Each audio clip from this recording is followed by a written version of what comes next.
Good morning and welcome back to the Explicit Measures podcast with Tommy and Mike. Good morning, Tommy. 448, my friend. That is crazy. We're getting stinking close to 450 at this point in time. It's been a lot of fun. Yeah. How you doing, my friend? Doing well. This week's been a busy week. It seems like a lot of things are going on.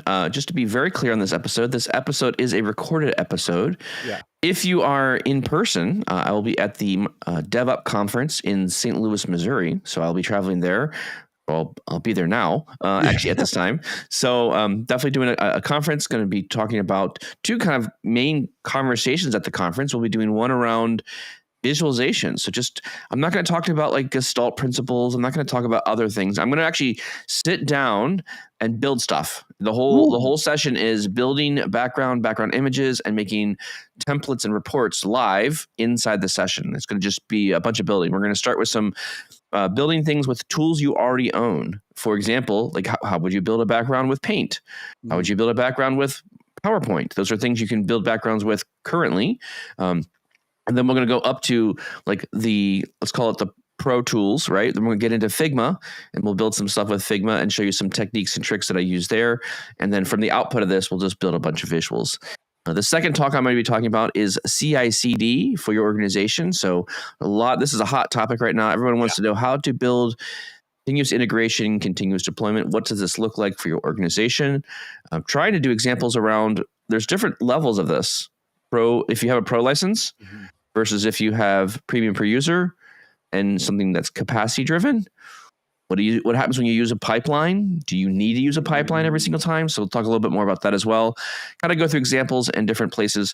I think really ultimately CI/CD is how mature is your organization? How comfortable are you working in Git and Git-like things? And then you can conform a process that fits conform a process that fits to like whatever your comfort is based on the skills of your organization. Mike, I got a few thoughts on what you're going to be speaking about. One, let's talk about the visual side.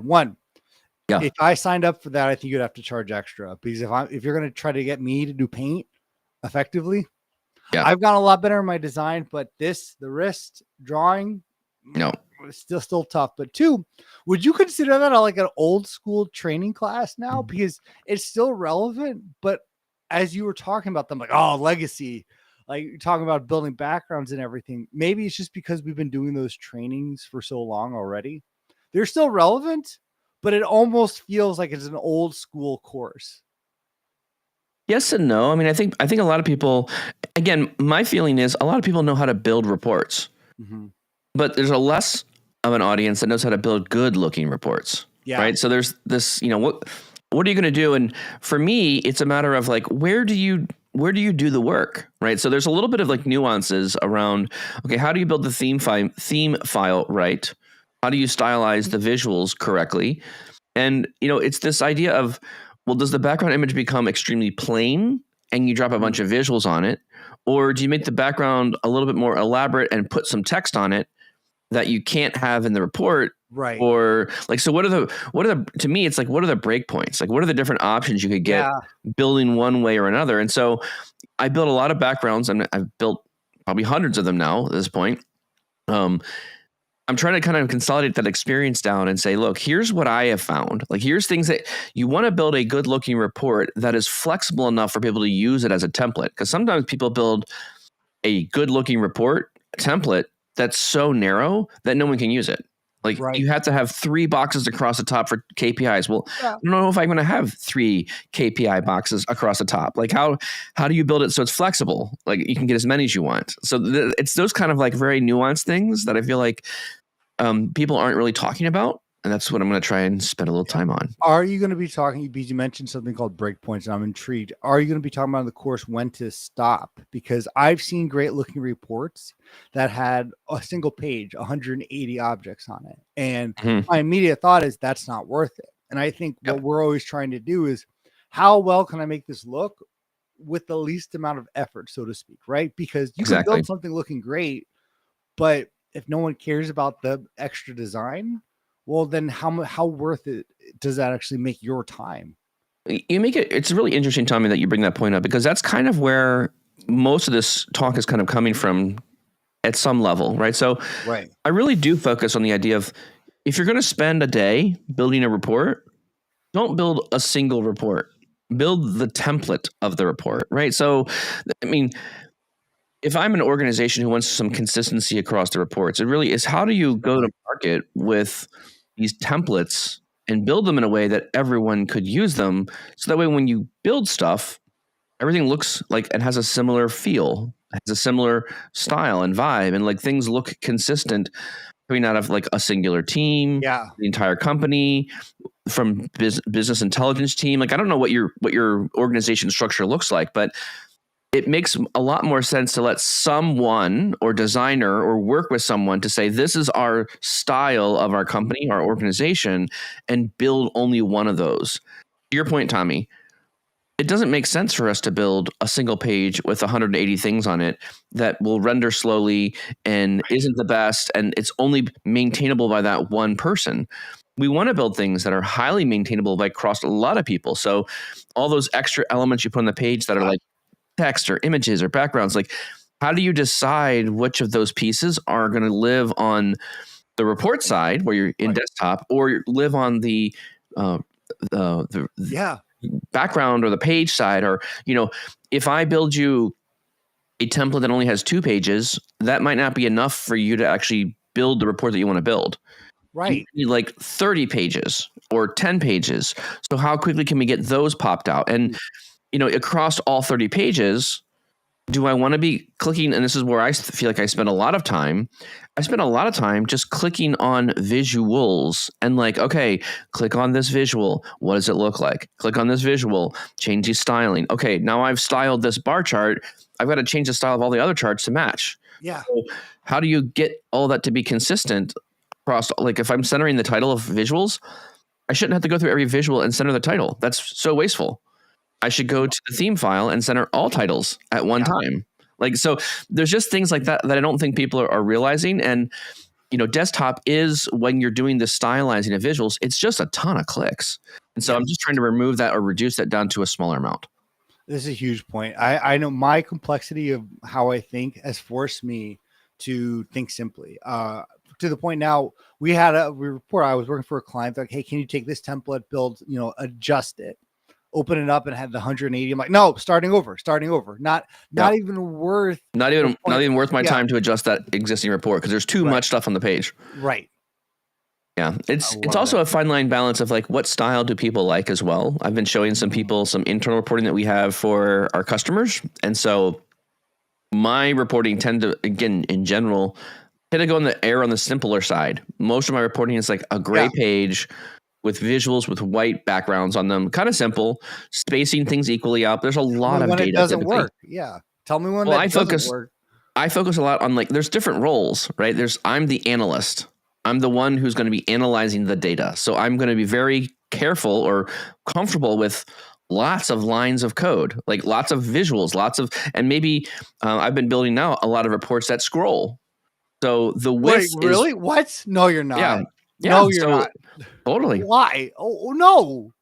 That's one of the cardinal sins. I don't think it is. If you're doing an analyst level report and you're starting with high level detailed summary stuff at the top of the page, and then you want to go deeper and deeper. And so, I mean, sometimes pages don't fit all the things you need. So it's not a one pager per se, but it's an analyst heavy report. I can design the width as large as I want.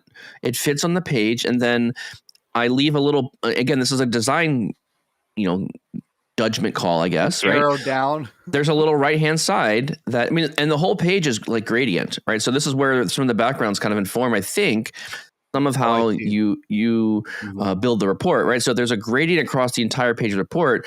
You can see that with your eye, and it's like it's darker, and there's a scroll bar. So like there's like a little bit of a mental picture here that like maybe I should go further down the page. But then as you scroll further down the page, you can see different things. There's some very unique, I think, elements or visual elements you can start designing and stylizing, so people can start interacting with your reports differently than you're used to. Anyways, just kind of some fun things. Listen, I'm already putting that in the parking lot. Should we build scrolling reports? Because I would love to hear the arguments there, because my first report I ever built had 3 sections on a single page. And I loved it. I loved that report, my first report. I still remember what it looks like. No one else did, because of how much we had to scroll. So that was the first time. Yes. And that was this. So I am intrigued to hear, or actually, I want to see what you do to make a single page scrollable report effective. And again, it's up. I think a lot of this is personal preference, right? There's my report is not a large audience. It's just me. I'm looking at it, and I don't want to jump between pages. I want the context of this page to be on one page. So it's more of like what I find very functional. It's a very functional report for me. Other people looking at it would be like, "There's too much going on here." Well, that's okay because you didn't build it, right? I built it for me. So this is kind of my report. So it works well for what I'm doing. Actually, I may adjust some of my own reports because I'm like, wait, why can't I scroll? It's mine. I'm the only one looking at it. Right. The same design principles. That's actually not a bad idea. So there's things there that I think the podcast. Yeah, exactly. Just keep pushing on the ideas. All right. That's enough of a kind of opener there, I guess. Let's jump into our main topic today. Our main topic today is about the easier it is the worse it becomes, right? So is it always easier, or are we actually adding more challenges by adding this easy everything experience? So let me give a little context here. So in Power BI, when Power BI came out, a lot of this was making visualization building or report building much more accessible to the business, right? Here's Power BI Desktop. There's this free desktop application. And with that desktop application, it's free. Anyone can get it. Anyone can build a data model. Anyone can build a report. Anyone can publish something back to the service. So, and the initial days of Power BI, it was all about making reports and data modeling accessible to everyone. Mm-hmm. So here we are many years later, 10 years later, and we're now looking at Fabric, and we're doing the same thing. It feels like the same pattern is happening again. But this time it's not just with report building, it's with data engineering and pipelines and copy data and data storage and SQL servers and now Cosmos DB and Kusto. Like all these other tools are now being brought to our disposal. And there's a lot of experiences that are trying to be built that are going to try to make the UI extremely easy to use. But whenever, and you know this, Tommy, when you take something complex and try to distill it down to something easy, you lose something along that route. Mm-hmm. You lose a little bit of technical. The pro developer is getting pushed out every time a little bit when you do those kind of experiences. Now, maybe the pro developer would like to use these easier experiences. They don't mind it, right? Maybe it saves them a little bit. But I feel like sometimes when I look at these experiences, and this is maybe my impression, when you get to the pro developer and they are trying to use these simpler experiences, they're increasing their number of clicks and they're losing the ability for them to just type out or copy paste or edit what they want in code to build what they need. And so I feel like sometimes you get the pro developer a little bit frustrated by removing their core tooling, right? It's in some of these experiences we're talking about, it's built on top of really technical pieces, right?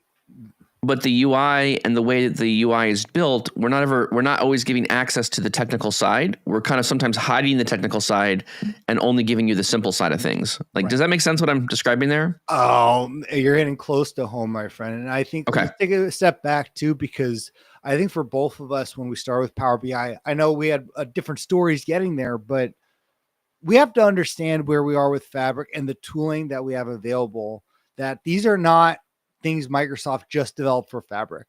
They have been around for a very long time. That's a very true point. Yes. Yeah. And like when you think of the data factory, which is the data pipelines, when you think of not just data flows, but Jupyter notebooks, right? Yeah. That's not something Microsoft thought of 2 years ago. These are all built on very heavy dev-based products. And all of these, if you actually went into them in the original tooling, Mike, the first time I ever went into Data Factory after working with Power BI, I said, I'm an engineer years ago. The amount of settings, configurations based on the source. Let me put it this way. There's a lot of my mouth open and just staring at the screen because there's a lot of things that go into the different sources and to these products. And you have to know it. You have to know that as the developer. You have to know that as from the source. Both from, like, we talk about Delta tables all the time, right? In Fabric. Well, there's a lot more that goes into a Spark table or a Delta table. Is it mappable? Does it actually have a schema around this? And these are things that usually in the original products, you had to configure yourself or there was a setting for it. So these are all these different tools, real-time analytics. Each of the ones that are in Fabric have these, again, background and history of configuration and of careers. The thing I like to say is Fabric's taking 6 careers and smashing them to one. However, Microsoft has understood that you can't take 6 careers and put them into one and put all these configurations in each product. So one of the blogs that came out, I believe just a few weeks ago or on July 1st, talks about the easier UI. And this has been a big theme of Microsoft around, well, we have an easier user interface for you to do a copy job. We have an easier user interface for you to do your notebooks. But you're missing, what we're missing is a lot of these additional configurations that unfortunately are still part of the product, right? And this is the thing I think a lot of people, if you're just diving into this, are unaware of.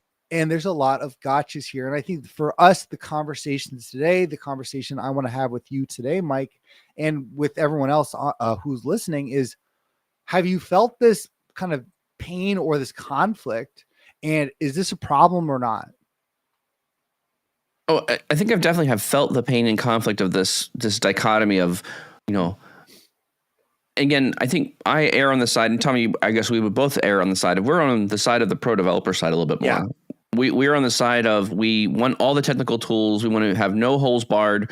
We don't want the UI to come on top of this technical piece and then have it, let me remove functions and features and capabilities that we would normally use. So some context here too, right?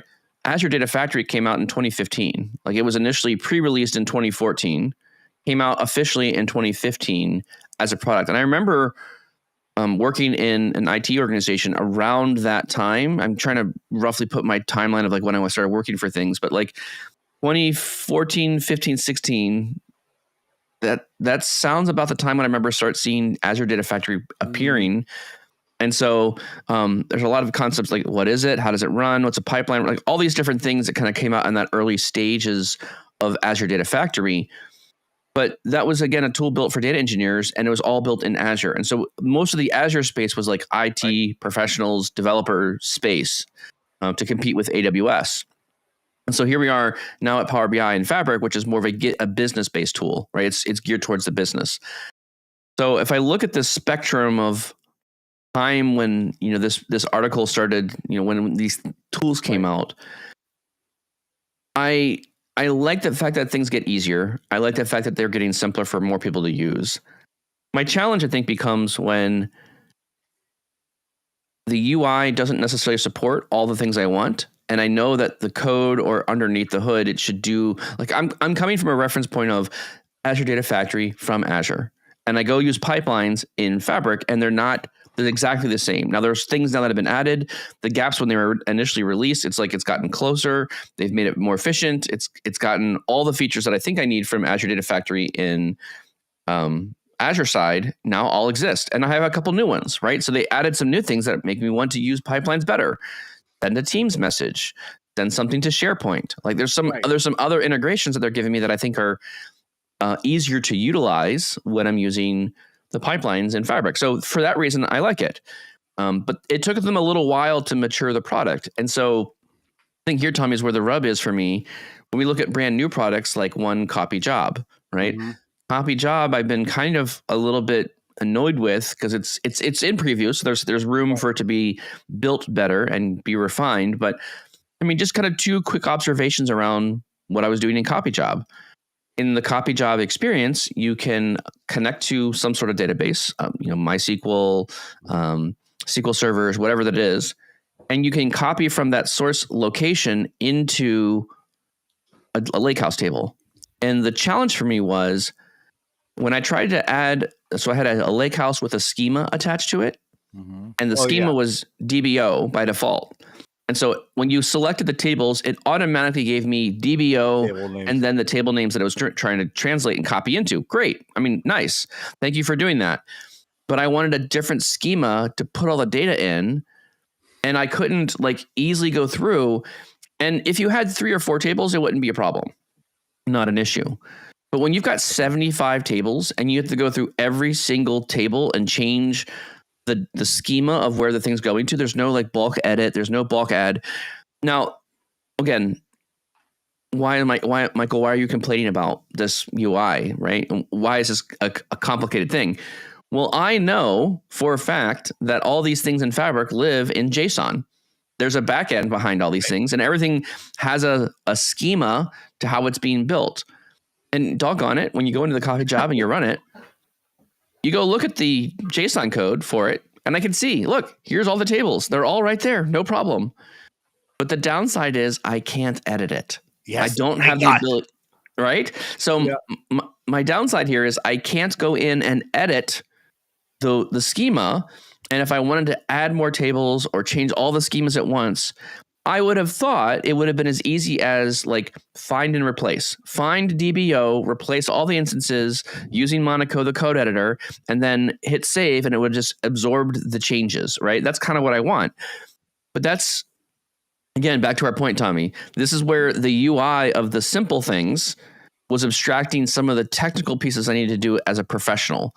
The pro developer got left behind, and we were only focusing on the brand new beginning basic user, and the UI or the tooling doesn't support the pro developer level things. Like, Microsoft, how do you want me to manage 75 tables in a copy job? I'll pause right there. No, this is a huge point. First off, before I go to my point, I love when you say doggone it, because it always makes me think if I was talking to Foghorn Leghorn on a podcast about Power BI. I said, boy, if I didn't have no copy job, doggone it. Doggone it.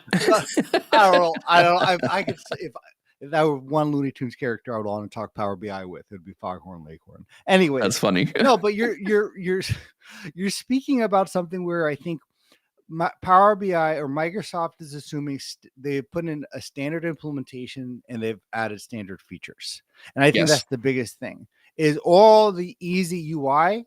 If you have a standard implementation, you have quick DBO, 12 tables from this to this, it's going to work pretty well.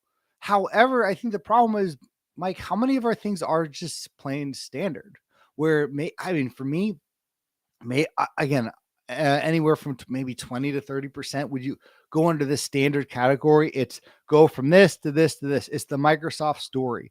And if you want to know what the Microsoft story is, create a new lakehouse, see the options available to you, click on that available option, and just keep going through that process. Microsoft's trying to drive you down a standard route for your data. And that's fine. There's no issue with that. I have no issue with that at all. However, most of our data doesn't fall into that nice little road that they're driving for us. And to your point, Mike, I had the same issue where I had to get data into a lakehouse, but I had to do additional transformations. Well, those transformations modified the schema of the data, and not necessarily the column types, but some of the table metadata, which you would have no idea. So then it gives you this nice, hey, add this to a SQL database, super standard implementation. Well, immediately came back with an error, even though we went through the nice UI. The error was a very odd error code, said, could not do this mapping error.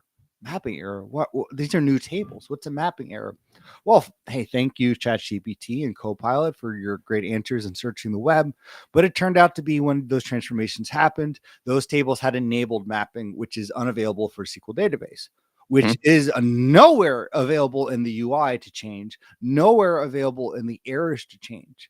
So, but those types of problems are not few and far between. They're abound in the back end of the types of configurations of table or whatever, honestly, whatever product or data you're using. So Microsoft works really well with a standard implementation and has added the standard features. But the real world is not dealing with that all the time. We're dealing with data from marketing. We're dealing with data, not just JSON, all these different things. In order to get into the place that we want, Microsoft's assuming it's standard, it's easy features, but that's not the case. It's interesting that you make that. I mean, I think initially, Microsoft wants to be able to make it easy for every single thing, right? Or all the things. So I also think here, this is also a product maturity challenge a little bit too, right? When you get to a place where things are so brand new, you can't, again, in one who does software development, like you can't assume everyone's going to land Oh, I see where you're going with data or the solution, like all the features and the bells and whistles day one, right? So day one, when a product comes out, it's going to meet, again, Microsoft has to make the decision. There's got to be a cutoff point, right? When we go from, someone's working on a project and behind the scenes to announcing it to getting it out the door, you need it to be enough there to see if people are going to like it and use the experience. Once you get beyond that, then I think Microsoft does a lot of like this testing phase. I'm going to call it testing, but like things are in preview. But even though they're in preview, they're not necessarily going to get finished. And I think this is one of the reasons why we see a lot of things in Power BI. There's a lot of things in preview right now. So I think there's been a little bit of a backlash from the community around, hey, there's so much stuff that's out in the wild that is feeling like it's in preview. How do we know what to trust? What will actually become a production element? Will we always get this 80% working thing, or is Microsoft going to come in and like officially finish it and make it completed and move on? And I think this has really been challenging for Microsoft to go transitioning from Power BI, which had like a really core set of tools, right? Power Query, analysis services, the models, and the reports. Like that was kind of like all we had to build initially was these three things. And data flows was kind of in there as well with Power Query, right? So if we only had like 3 or 4 things we're building, and now we open this up to like, okay, now we've got this entire data team that's all trying to build experiences. You need to be able to show progress on all of them at the same time. So yes, the team has grown in size. People that were working in Azure now are coming over to Fabric, and they're still doing the same things over here in Fabric now. So yes, probably there's more people to work on the team stuff, but at the end of the day, you still need to release a lot of features. You still got to get a lot of different tools out. And I can't assume with all these new products, we went from Azure to Fabric in like 2 years. It's been 2 years in Fabric at this point. So we're just starting this game out. Like we're just starting, and there's a lot of new things. So some of these parts of the product are much more mature. Some of them are not as mature yet. But imagine what it's going to look like in 2 years from now. Yeah. Right? What will that look like? A lot more hardening, a lot more features, all these little creature comforts are going to get solved. So I have sentiment here. This is where I kind of relate back to Microsoft side. You want to build enough software that it's usable, get it out the door, and meet the 80% need. And then you kind of figure out the last 20% as you go, and you kind of chip out like, hey, what is the most important features that people need? Because what you thought as a developer of software, that may have not been the actual need of the customer. Once you get them the software, they may have totally different requirements or different needs. And you don't want to build this really polished 100% done product before getting feedback from the customers and saying, what does it look like? Like, what do you need? What are we missing? And then after they tell you, then you go back and finish those features. So there's one hitch in the story. I just want to make sure that we understand too. And it's not going to be all doom and gloom for the podcast for those listening, because we'll definitely come solutions. That Power Query and DAX, who built that? Who's the originator? It's Microsoft. Microsoft is the one who created that language, right? So they kind of already had the control and they could build it and have that comprehensive. But notebooks, even pipelines too, right? I believe that was more of a Databricks thing too. Originally, they were all bought from another company. So the language and the products themselves, Microsoft, not that they don't know all the ins and bounds, but everything with Power Query and DAX and Power BI was all Microsoft in-house. So if they wanted to expand on it, they could. But now you're dealing with notebooks, which have been around a long time. Right? Well, it's interesting, Tommy, that you bring this. I like this point that you're bringing up here, because part of this is, I mean, Microsoft definitely put their own flair on top of notebooks, right? It's not like a standard Jupyter notebook that you would normally use. But to your point, the concept of a notebook has been kind of like the idea of it has been worked out through the community, through open source projects for multiple years before Microsoft integrated. Like to your point, right? There's this idea of like the initial run version of this notebook experience was like someone's built one and was like, oh, this is interesting. And then, built a little bit more on it and then added some more. Oh, let's add Markdown in here. Let's add this thing. Let's add this other stuff. Like the idea of a notebook has already been around for a while, and Microsoft just kind of took that and said, okay, we're going to make our own flair version, right? The specification is already there. The, how you save it is already been defined. To your point, Tommy, all the other things had to be built from scratch from Microsoft's mind. Like they knew it needed to be developed, but they were building like Azure Data Factory from scratch. On top of something already existed. Yeah. Yes, exactly. So like I really like your point there, because I think that does really resonate with me about the ability for the Microsoft to be able to, some of the tools we're looking at now are coming from the community. Like it was already out there. It was open source, and now they're just bringing part of that in and leveraging it. And this is maybe why. This is maybe also why, Tommy, I really like the Spark and the notebook experiences, because they have been around a lot longer, and Microsoft is just integrating with them as opposed to having to build brand new, net new experiences on top of them.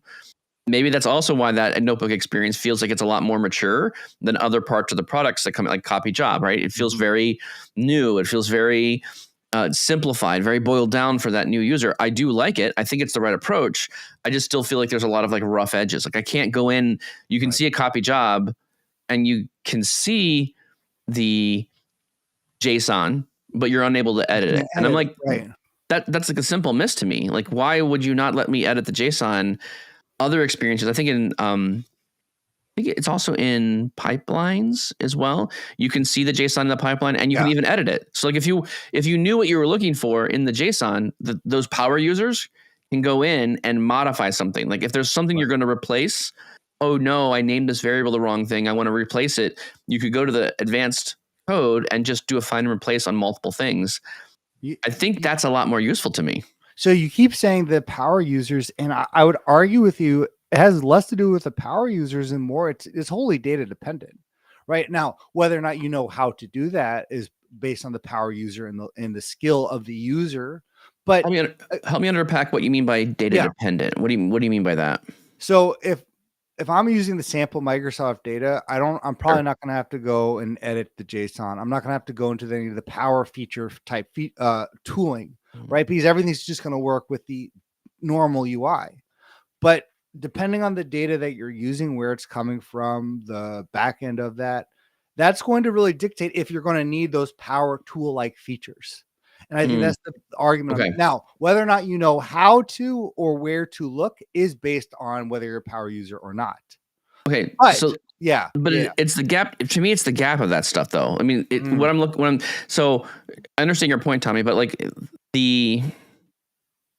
I feel like sometimes in this Fabric world, we're focusing so hard on the users that are new to this experience, right? We have a lot of Power BI users. Right. There's a ton of people there.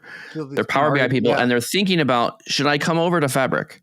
And so we're trying to build these like simplified experiences for, Power BI users are not comfortable in a notebook. They're not comfortable writing lots of lines of code, at least initially. Now, your more advanced Power BI users, probably no problem. They'll get it. What I'm having an issue here with, Tommy, is it's the reason you give a power user capabilities in these tools is because there's a lot of repetitive stuff that potentially you're doing, right? Like for example, if let me give you another example. I'm doing like a copy job. Let's talk about a pipeline. It's a pipeline, not a puppy, not a puppy, a pipeline. Let's talk about a pipeline. In a pipeline, we have a copy job that we're going to be running, grabbing data from some database and putting it into some sort of lakehouse. Okay, fine. You could copy one table and have that table mapped automatically for you. But if you know what you're doing, the pattern to build the mappings is easily known in the JSON object. And so, okay, there's two ways to handle this problem, right? I have two tables that I'm going to copy in, or I have 30 tables that I'm going to copy in. Right. Or 100 tables I'm going to copy in.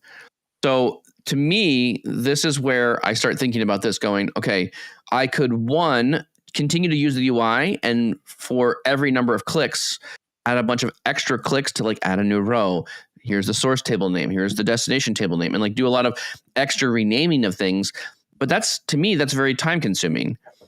So it's the advantage of giving you access to the pro toolers or the code behind the UI that's there is it's just enabling that pro user to say, oh, I can make multiple changes quickly. And instead of having to take all these clicks in the UI, you could still do the same thing. It's nothing. Good point. You're still making it happen, but it's the pro user that comes in and says, look, I need to do things at scale much faster, or copy paste or edit lots of things all at once. That's the kind of stuff that's like, okay, yes, there are less users that are going to need that feature, but that's really what makes the pro developer like shine in these areas, Right. because they can get through this stuff and build it faster. And so I think as we, again, this is probably a life cycle of Fabric, right? We're going to build a lot of Fabric things initially. We're going to see what's used, what needs to be used out there in the ecosystem. But there's going to be a lot more. Again, another story around this one is continuous integration, continuous deployment. Same thing. Yeah. We haven't really had a compelling story for this yet. We've had like small artifacts. It's this simplified pipeline, deployment pipeline that we can use that kind of gets the story done. It's kind of continuous integration, continuous deployment, but it doesn't have all the bells and whistles that I think we need. And so here we go. This is a nice UI. It's good for simple users, but we don't have all the pro developer tools that we need to handle versions of data by environment. It just doesn't happen. I don't have any actions to like load data.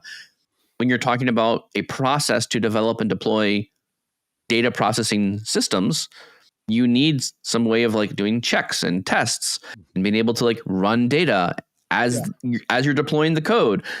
This doesn't exist today. And so that's kind of like my rub right now is we're getting a lot of tools that are simple and easy to use with lots of clicks potentially, but some of the pro developer tools don't have those clicks. It has more code writing things. And that's what I like to be in because I've gotten through the simple stage and I want to be more efficient.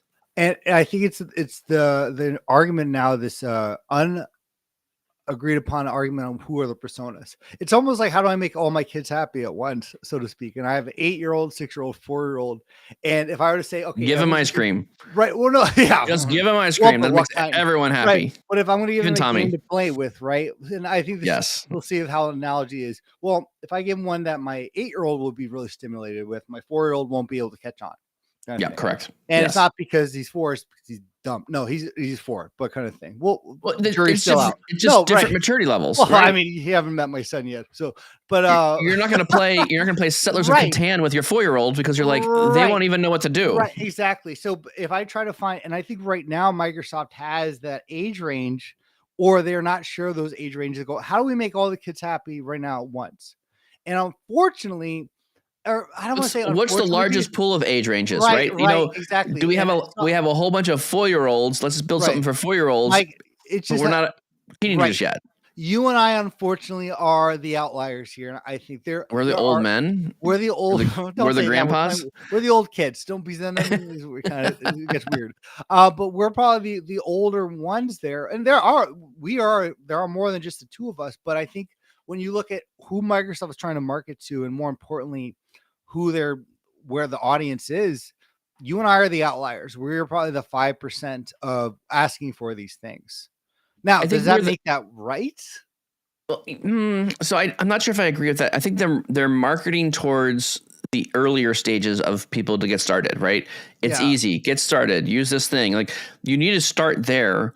But I think there's this idea of like a growth pattern, right? You start easy, but you have a lot of other features that let you build more complicated systems as you go along. So I definitely think there's an on-ramp to like Fabric. What's the easy on-ramp into Fabric? And then from there, where do we take you? Like what type of, and then you need multiple directions to go to like technical solutions that are easy to maintain and effective and cost effective to run.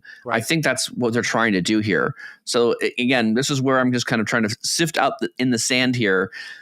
Why are these things like what's easy to use? What's not easy to use? Where are they going with a lot of these features? Let's dive into that because I think, like I said, I don't want to be all doom and gloom. Again, maybe it's an Italian thing. You know, my grandmother's favorite game, it was Guess Who Died. So kind of thing. Wow. We can all be a little negative, but let's try to be a little positive here and also talk about for someone listening or for someone who's starting in Fabric. Obviously, we know it's not a straightforward journey, whether you're a pro developer, mid developer, or just starting off from Power BI. But how do you navigate the waters then with where we're at? If we know these complexities, if we know that the UI can be deceiving with, not a standard implementation, let's kind of go through. I want to hear, Mike, how would you kind of recommend Fabric then for those different users, right? You have the basic user or new user to a lot of these toolings to a pro user. How do you navigate the waters here? I guess my story here around a little bit of the navigation element is, I think I tend to think about projects is you just got to build it so it works first. So build it so it works, and then you can always come back and optimize it later, right? So sometimes I think I prioritize a little bit of speed to market faster than I prioritize super efficient and highly tuned solutions. Because I think sometimes you don't know what users are going to really want at the end of the day. I think one of the advantages of Power BI is being able to move fast and build things quickly. A lot of this is like, hey, let's work with the business. If they need semantic models, let's just get them one. Let's not polish it up all the way. Let's just get them a semantic model that is good enough that they could potentially use it. And then kind of to what Microsoft's doing as well. I talked a little earlier about like Microsoft's just giving you some stuff. It's like an 80% rule, right? Here's 80% of what I think you need. Tell me what the last 20% is and help me refine the idea. So I think that's kind of how I would approach things. I would talk about like easy to get going, fast initially, and then you can tune and optimize later. And the reason I bring this up is when I think about the users that are showing up to Power BI, when we look at them, we're looking at a user that was using Power BI Desktop, probably comfortable with Power Query, maybe using some data flows Gen 1, right? And now they're showing up to Fabric, and now, okay, what's most comfortable? Well, the same tools you were just using. I really want to use data flows Gen 2 because now I can write to a lakehouse. Great. I still want to use semantic models and reports. So I think those initial users are starting with the concept of, okay, I'm doing models. It's going to be import. It's going to come from the lakehouse. So instead of replacing like with pipelines and notebooks, your data flows Gen 2, you start with, well, I'm just going to start with data flows Gen 2, add a lakehouse, and then from there, I'm going to get my semantic model and my reports. I think that's your easiest starting point for this. And then I think that the story becomes, okay, well, now that you have the data flow Gen 2 working, that's not the most efficient thing in the system. Again, this is going back to kind of our point here today, which is data flows Gen 2, when you run the same job in a data flow Gen 2, transform some data, copy it, shape it a little bit, make some tables. If you ran that same job in a notebook, you're going to find the notebook is going to be highly more efficient. It's going to take a lot less CUs to run the job. So I think every time we move more towards this code and technical experience, things become cheaper to some degree. It runs more efficiently. You have a bit more control about how many machines you're running, how big the machine is. You can tune the machine a bit more to the job. You can use a Python notebook versus a Spark notebook. You have a lot more control around what you can build or not build. And so now you can start tuning and not removing waste, basically. So I'm saying sometimes those early data flow Gen 2 experiences are quite wasteful, potentially. They're slow, they can't handle a lot of data. And when you need more scale, you're looking at different tools or different solutions to do the same thing. And that's where you get to get more technical to do them. You have to know more about the technology to implement that kind of solution. And that's when we're doing the optimization step. Does that make sense what I'm describing there? Is like start easy, just build it, and then 2 is come back and optimize?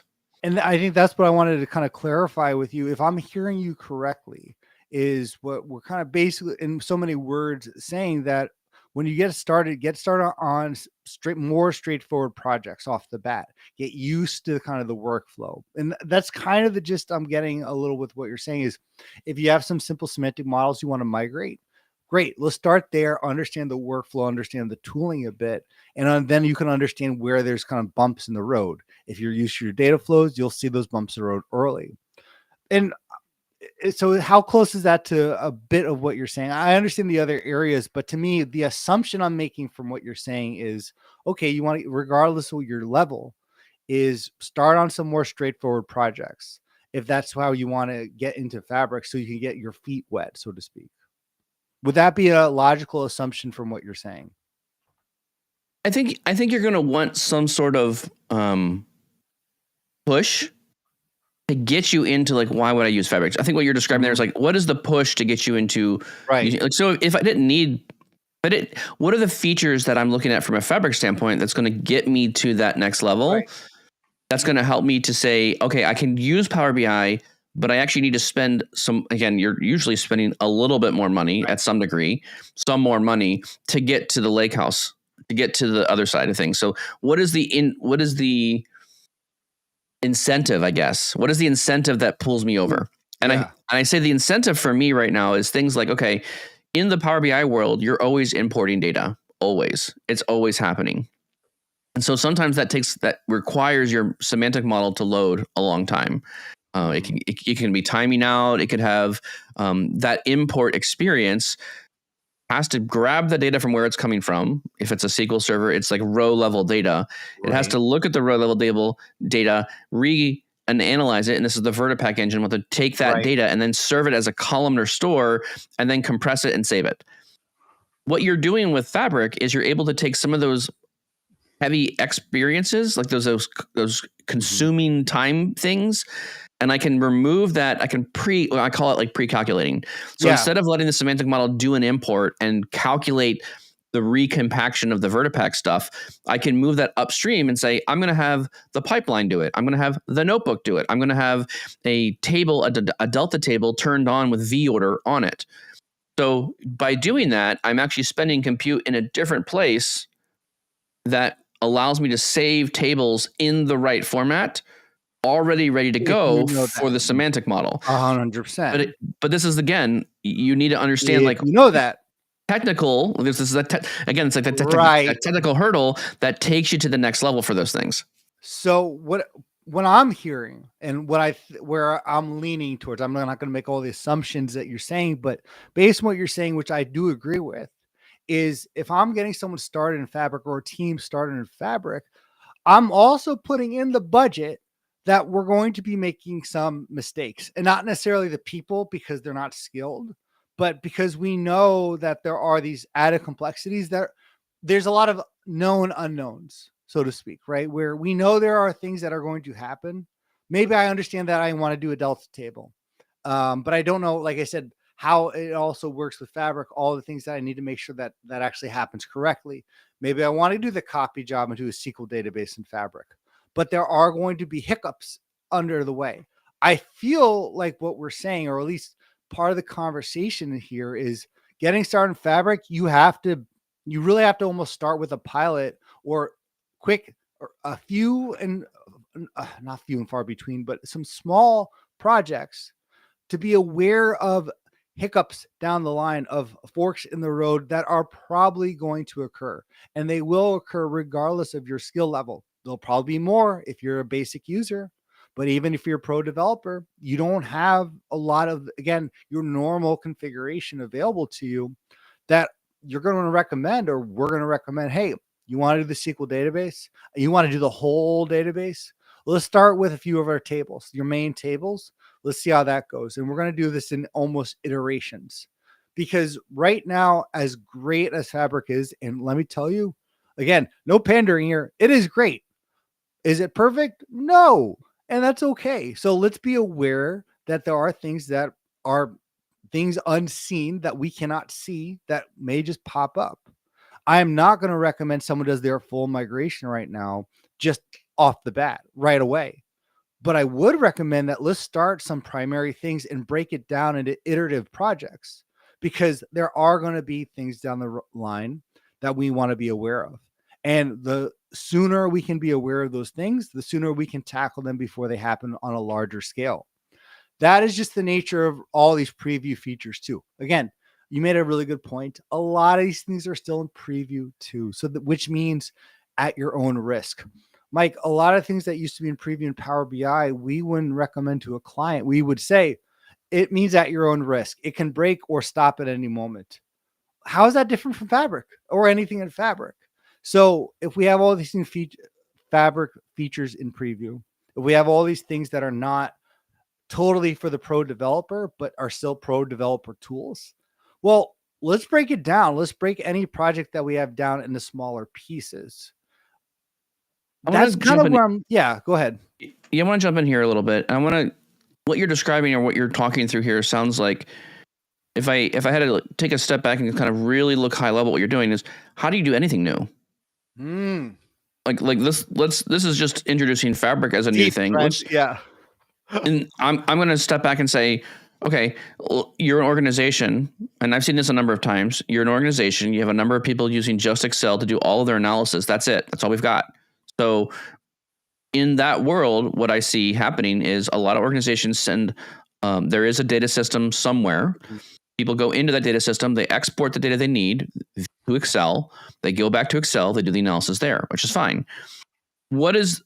If I'm going to ever push the organization to go further beyond just doing all the analysis inside Excel, which is good. It's definitely, again, the reason why you use Excel is it's a hyper flexible tool. You can do so much with it. It's great. That's what it's there for.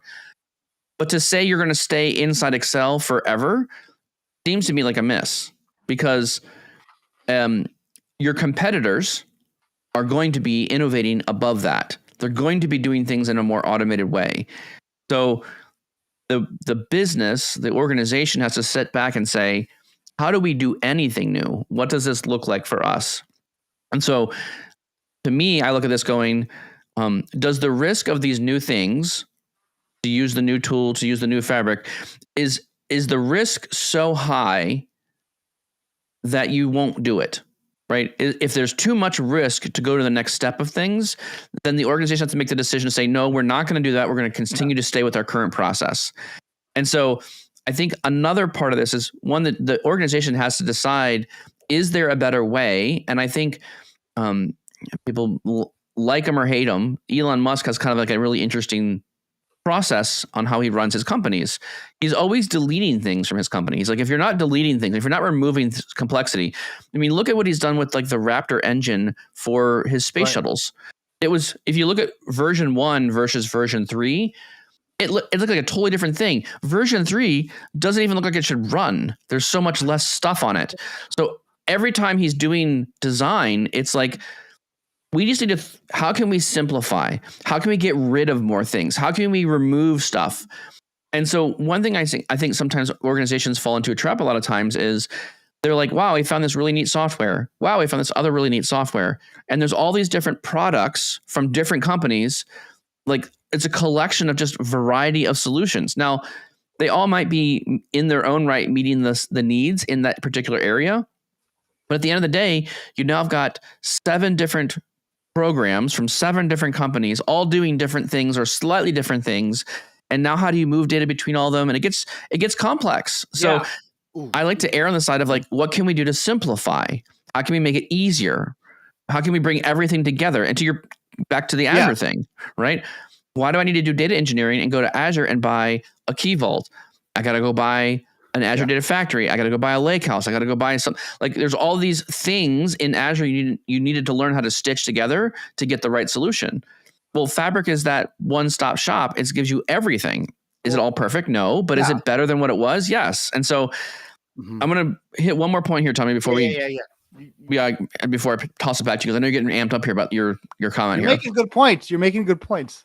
Well, I'm trying. The last thing I would kind of note here is when you're going into these risky situations, one, you need to identify what is the cost of doing that risk. The other thing I would want to say is, what is your measurement of success?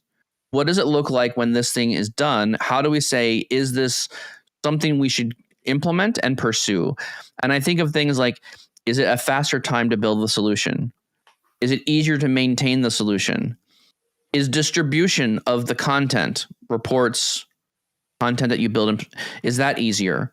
Are you taking the number of tools you were using and simplifying them? Are you removing extra tools that you just don't need? One of them is a good example here. I see a lot of organizations moving their on-prem SQL databases to Azure, using them there, because then they don't need the gateway. They could just go Azure SQL, right to Fabric, or right to Power BI. Like, so that's already something I'm seeing people try to simplify is, okay, we have on-prem databases. They're old. They're getting outdated. We need to move them or migrate them to somewhere else. Let's move them to the cloud. And when they do that, they now have all this new experience where they can build these simpler, easier to use experiences here. So anyways, I'll just pause there. I said a lot of things. I love it. I love it. And I'm going to break down just 2 of the things that you said that I think are hyper important. Is we're already getting your time already with this. One, you brought the Elon Musk and the constant iterations. A lot of companies, they can't afford to make those types, I'll call them mistakes or iterations over their projects. But I think they also think of it differently. And I think when a company used to think of buying a product or service, they thought of buying it whole, so to speak. And hear me out here. if I were to buy SSMS or buy a SQL Server back in the day, I got the license and I had to move my whole machine to it. And I think I'm hearing from a lot of clients now that they don't want to jump all into Fabric. Well, it's like, well, it's still in preview, so we don't want to migrate everything over to that. I think that's the wrong way of looking at it, because honestly, Mike, I think with most companies now, most technology companies like Microsoft, that's no longer how things work. It's no longer the lay of the land to jump all into a product. We're seeing this not just with Microsoft and Microsoft Fabric, but take a look at all Google's tools. Take a look at all of AWS and their iterations on things. It's okay to, and I think if you know as a company that you're eventually going to do Fabric, that's the direction you're going, your Microsoft shop.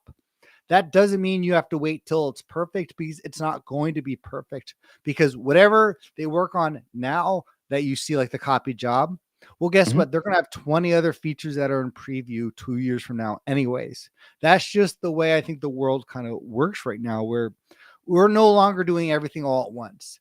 And if I know I'm a long-term Microsoft shop, then there should be nothing stopping me right now to beginning to get my feet wet with Fabric. Is it a cost? Sure. But guess what? I used to be able to buy an app and just buy it once, and now everything's a subscription. So things are different now than they used to be. Everything's a subscription for the consumer. And I think we're finding that now the cost of doing business around a lot of these tools is no longer a annual license. It is going to be these perpetual capacities, these perpetual licenses. So, and that's a long roundabout way of simply saying that what's stopping a company from going to Fabric, even with these preview features, even with what we talked about in the beginning here? Well, unfortunately, I think it's the trepidation around it not being perfect. And that's just not going to be the case. Maybe ever with any service that you buy online either. Everyone's wanting an AI product. They ain't perfect, and they're not going to be for a long time. That doesn't mean it should stop us or stop us from understanding the features are there. It really goes back to one of the big things that you said in the beginning. Is the cost worth the benefit at the end of the day for some of these features? Yeah, we're going to be spending money, and we're probably going to be spending time and people for learning these new skills, learning some gotchas. But to get your data into a single source that all the other issues with you're having with Excel, I think to me that's easily worth it. And I think there's a mind shift or a shift of way of thinking that a lot of organizations are going to need to have to kind of dive into Fabric, because it's never going to be in this perfect state. They're never going to buy, in a sense, Fabric and get it shipped to them so they can install it. That's not the world we live in anymore. And like you said, they might not be installing Power BI soon enough either. That doesn't mean these toolings are bad. It's just the way we're going. Yeah, I think I'll also kind of echo here something as well. I kind of did a little bit of Googling here on the side around the 5-step process here, and I put those in the chat so you can see what I'm kind of talk through here, Tommy. Yeah. So I'm going to kind of end on this one. I think this is really important. I think you should question every requirement. I think a lot of times we have a lot of requirements on things that are because someone thought it was a good idea, and we don't question them and delete them. If there's a requirement that does not exist, get rid of it. If it doesn't make sense. I think when I look at data engineering projects, there's a lot of requirements that are not really necessary to get the product done. And if we remove some of those requirements, we actually increase the ability for us to be creative with our solutions and make it cheaper, faster, better. The next one he says is delete everything that can be deleted. This is my story around the gateways. Gateways are nice. They let you get on-prem data to the cloud, but is there really a hard requirement to keep the database on-prem in anyways? That's the issue. Let's get the database out of on-prem. Let's get it into the cloud anyways, and let's start there. That makes a lot more sense.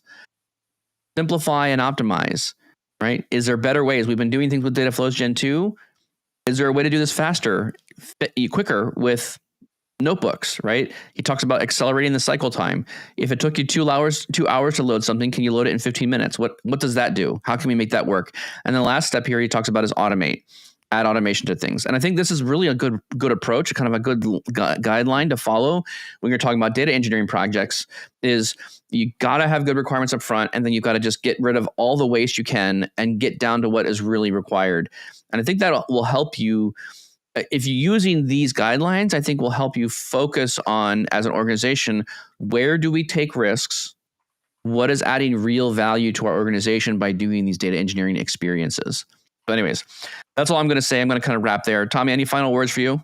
I said, boy, they couldn't say it better myself. Oh, all right. Sounds good. Terrible foghorn. Gosh. Okay.